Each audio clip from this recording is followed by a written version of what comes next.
Talon Strike 19 is a military intelligence exercise, and we're here at Camp Bullis, right just north of San Antonio, Texas.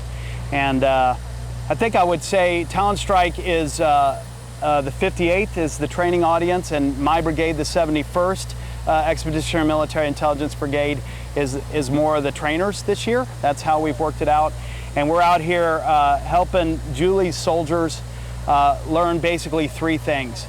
And that would be, once the commander gives his priority intelligence requirements, we're helping Julie's soldiers get better at going out and talking to people to find out what they know on the battlefield, find out if they want to hurt us on the battlefield, and use a few electronic components to keep us all safe on the battlefield.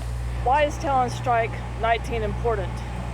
Well, I'll tell you why it's important to me, because I think we have different parts of the priorities for this because they're running the exercise. For me, it's important because we're meeting our training objectives. I mean, what I wanted to do was to get some really solid MI training out of this, like Mike described the types of intelligence we're focusing on. I wanted to leave here with our folks getting above the average marks, really excelling at our intelligence tasks, and I wanted to work on the relationship between the two organizations. And we are the 71st and the 58th EMIBs, Expeditionary Military Intelligence Brigades. We are the only two in the Guard. There's others in the Army, but we're the only two in the Guard.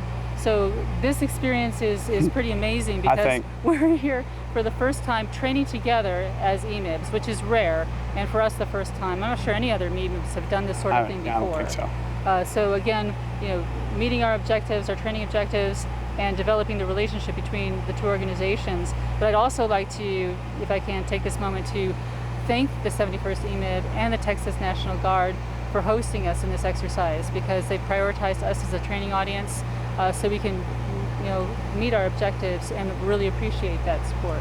Thanks. It's been an incredible exercise. What do you hope is the outcome of Talon Strike 19? So first of all, I want to see Julie's soldiers get exquisite training. I'd like to see them walk out better prepared for all the combat environments we face, whether it's the counterinsurgency environment, the large-scale combat operations environment, but all of it underneath a multi-domain umbrella of air, land, sea, space, and cyber. So it's important to get her soldiers to that level, but there's a whole nother thing going on here that you can't really capture on paper.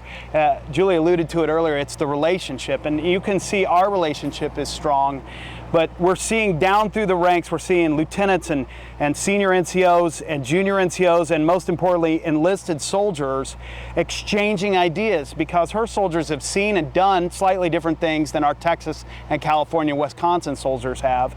And so these folks from Maryland have their own ways of doing things that we're incorporating right into the training, and my soldiers are taking notes and learning, but I think most importantly, building that lasting habitual relationship between the two EMIBs as we look to what the future of MI and EMIBs in the National Guard really is. That's right. We're hoping a couple of years down the line to be able to host them out in Maryland, and hopefully we'll give the same level of exercise. We think we can, we want to, and so we're really excited about moving forward with this relationship. Training is so great, and they're really motivated. I've been doing battlefield circulation up and down little hills and out with the teams, and across the board, everyone is really excited to be here. They said they're getting the training they haven't seen in quite a while. Some of them since some younger kids since school. And it's just an incredible environment. I'm so glad that we're here. Is there anything else that either of you would like to add that I haven't asked you about? I'll start with the employers. Listen, there is no National Guard without our great employers. And most every soldier out here has an employer at home that is going 2 weeks without them. A lot of the employers, very patriotic, are paying them to be out here while they're gone. And I will tell you, and I'll say it again and again, the number one thing that we do for retention and keeping, especially very high-valued, highly trained MI soldiers, is having great employers that let them come out and do training like this.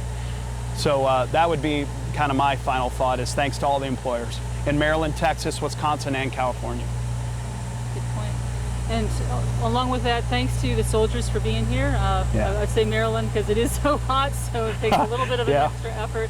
But thanks to the families and Right on. everyone's families. I mean, because even though we're in Texas and they're Texans, everyone's away from home right now, and their families, everyone's families have given up their soldiers to be here for this training. So we're very grateful for that.